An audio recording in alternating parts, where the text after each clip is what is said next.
Kalani, a lot of emotions kind of swirling around right here. Heard your players talking about some moments with Jake Eichhorn in the locker room. We'll touch on that in a moment, but you're trying to compartmentalize different things. How do you do that as the head football coach? Because you're obviously frustrated about the game, but trying to see the big picture here. I think you just look at things that you can control, and there's a lot of really good things that we saw today that we can control and get better on, and there's some things that we can improve on and make sure that we fix it for next week. But overall, the guys fought hard. I'm proud of them. We're really disappointed about the loss, and I'm disappointed that we had such great fans show out and that we weren't able to entertain them more. But I think you have to give a lot of credit to Texas. They're a really good team, and they made things really difficult for us to get any momentum. And even when we created momentum, they were able to take it back. And that's what Sark's done as a coach, man. He's a really good coach, and with a great team with a lot of talent and depth, and it's a good lesson for us to learn, being part of this experience. I love being in there's a setting with all the Texas fans. They're really good to us as much as you can for an opposing team, but there's some really good things to build off of it. But there's also some harsh truths that we have to address, and some things that we got to get fixed, and that some mistakes that shouldn't show up this late in the season. So we'll fix those and make sure that we're better by the time we get to the next game. Well, let's talk about some of those harsh realities. Like, what are they on the top of your mind right now that has you feeling the most frustrated about this specific game? Yeah, it's taking care of the football, and it's protecting our quarterback, establishing a very consistent running game. That's what we got to do. And so I felt like Texas did some really good things to take stuff away, but there's a lack of execution from all of us and on all three phases. Where I think we can be better, and that's we'll work on it. We'll progress, and it hurts. I hate losing and hate having missed opportunities, but we have no choice but to keep moving and then be thankful for the things that we have. Wonderful fan base that's here that loves us, and we just keep playing for them and playing for our loved ones. What do you feel like will spark the BYU offense to do what you feel like they're so capable of doing? Yeah, I'm up for all of it, whatever it'll take. And I think it's important that we, as a staff, focus on getting that going so that we can play complementary football and play at our best. This is not something that that we're proud of. The inability to score points, that's not good. And you have to give Texas a lot of credit. They did make things difficult, but we've seen our guys and our players and our team, especially on offense, and it's all three phases, but we've seen them play assignment sound with great execution, and when we do that consistently, we can be something special. It's just we're nowhere close to that in this game, and we saw some spots in a lot of different places, but not in all three phases.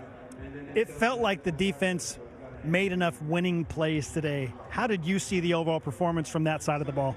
Well, we win and lose as a team, so we'll have to. There wasn't anyone that was error-free in this game. So even on defense, special teams, and offense, we got to find ways to get better. That's my goal, and it's my job as a team to get that done. And I'm focused on trying to get that and trying to learn as much as we can from this game. You spoke a lot about third down conversion rate and how it's been a concern. It was a concern again today. What's the key to getting that going in the right direction against West Virginia? Yeah, you have to win first and second down. The West Virginia's another good team, so you can't just assume that you can just show up and guys are just going to give you first downs. It helps to have an established run game. It's good to get Aiden back and going. We're looking forward to getting LJ back next week. So when we start playing with all our guys and start executing, that's going to be the key for us. All 11 guys doing their job. What was your conversation like with Sark after the game? Yeah, that's my guy, man. Listen, he's once a Cougar, always a Cougar, and I told him that all BYU faithful will be cheering for him, and thought he did an amazing job getting his team ready. It's a really talented team, and there's a reason why they're in the conversation for playoffs and stuff like that. And that's something that for us to see as an example to get to where we can be. I think he's doing a great job implementing the culture. You see a little bit of what Lavelle has done in the past. It's like you can see it in their team, and they've done a great job making this their own, and look forward to getting that done too. So hats off to Sark and the group. But we missed some opportunities, but they're a really good team, and they deserve to win. We didn't. Big picture, you're 5-3. You got a chance to get bowl eligible against West Virginia. What else do you feel like this team can accomplish this season? Well, we got to get on the road again and have success on the road. Our losses have been on the road, so we've got to figure it out. And we did a lot of different things to change up our schedule, try to get an emphasis on starting fast. Obviously, we didn't, so we'll keep trying things and try to find ways to get our guys to execute at a higher level. We just have to, and hard to do when you're going on the road, but what a great opportunity for us to go to West Virginia and see their fans there. I mean, we had such a great experience here. This is such a cool venue. I'm looking forward to getting out to West Virginia, and I'm sure we'll have some fans out there too, and just, they have a passionate fan base, so it'll be exciting. It's college football. We have to learn from this, get better, and get to the next one. One of your players, Jake Eichhorn, is getting baptized tomorrow. That was a point of emphasis in the locker room. A bunch of your guys have talked about that. What's that experience been like for you as you mentioned something like that and watch that about to happen tomorrow? Well, I think football, there's some frustrating parts about it. And I know the fans and our players are really frustrated about that. But there's many wonderful things happening in this world and on our team at BYU. And I think for us to count our blessings and be thankful that we have such a wonderful institution and church to play for.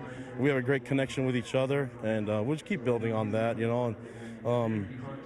even though the game didn't go our way, there's something special happening this weekend still, and that's going to see Jake become a disciple of Christ, make the covenant to follow Christ, and I'm proud of him. I'm proud of all our players, and a lot of them, there's a good number of them that aren't members of the church, but they have their faith in God, and we had an opportunity to listen to Elder Razman talk to our team.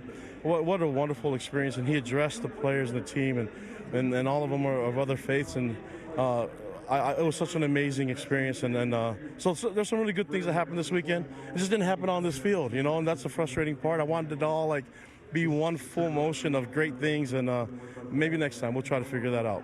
Coach, we appreciate the insights and you addressing some tough questions. As always, it's a pleasure to talk to you. Love you guys. Thank you. Go Cougs. Appreciate you guys.